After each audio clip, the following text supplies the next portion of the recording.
আসসালামু আলাইকুম। শুরু করছি ভয়ঙ্কর শোল মাছ শেষ পর্ব। আমি দেরি না করে তখনই গজার মাছে টুটু দিয়ে আঘাত করি, আর টুটুটি সেই মাছের পিঠে ঢুকে গেল। আমি যেই মাছটি হাত দিয়ে ধরতে যাব তখনই দেখি টুটুই মাছ নেই, পাশ দিয়ে চলে যাচ্ছে। তারপর আমি আবারও আঘাত করলাম, কিন্তু এবারও মাছের গায়ে লাগেনি। এভাবে কয়েকবার আঘাত করার পর মাছটি নিচের দিকে চলে যায়। আমি মনোযোগ দিয়ে খুঁজতে থাকি, তখন দেখি মাছটি নিচের কেতে লেজ নাড়াচ্ছে। মনে মনে একটু ভয় পাচ্ছিলাম, তবুও ভয় ভেঙে আবারও আঘাত করলাম। এভাবে নামতে নামতে আমি প্রায় 2.5 ফুট পানিতে নেমে গিয়েছি। তখন আমার হুঁশ হলো। আমি দেখি এই মাছ আরও বিশাল আকার ধারণ করেছে, পানিতেও বিশাল স্পিড দেখাচ্ছে। তখন মাছটি লেজ দিয়ে ঝটকা দিয়ে পানিতে ডুবিয়ে দেয় আমাকে। আমি তখন বুঝে গেছি আজকে কার পাল্লায় পড়েছি।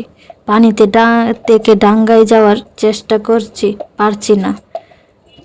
কে যেন আমার পা টেনে নিচের দিকে নিয়ে যায় এবং আমি তখন সজোরে চিৎকার করতে থাকি, কে আছো, বাঁচাও বাঁচাও। কিন্তু এত রাতে আশেপাশে কেউ ছিল না। আমি ধরেই নিয়েছিলাম আজকে মনে হয় আর বেঁচে ফেরা হবে না। তখন আমি যা দোয়া কালাম জানতাম সব পড়তে থাকলাম আর প্রাণপণে চেষ্টা করতে থাকলাম ডাঙ্গায় আসা। কিন্তু আমার পা ক্রমশই নিচের দিকে তলিয়ে যাচ্ছে। বুক সমান পানিতে তলিয়ে গেছিলাম আমি। ঠিক এই মুহূর্তে গ্রামের মসজিদ থেকে ফজরের আজান কানে ভেসে আসলো। ঠিক তখনই স্তব্ধ হয়ে গেল সব। কেমন যেন নীরব। আমার পাও ছেড়ে দিল সেই পিশাচটা। আমি কোনো রকম পাড়ে উঠে শুয়ে পড়লাম, ঘুমিয়ে গেলাম সেই কাদামাটিতে। ঘুম ভাঙল, দেখি শরীরে প্রচণ্ড জ্বর। প্রায় 10 ঘন্টার মতো ঘুমিয়েছি আমি। সকালে বিলের ধারে জেলেরা মাছ ধরতে গিয়ে আমাকে দেখে, তারা বাড়িতে নিয়ে আসে। আল্লাহর অশেষ রহমত ছিল বলে হয়তো ওই দিন আমি পিশাচদের হাত থেকে বেঁচে গিয়েছিলাম।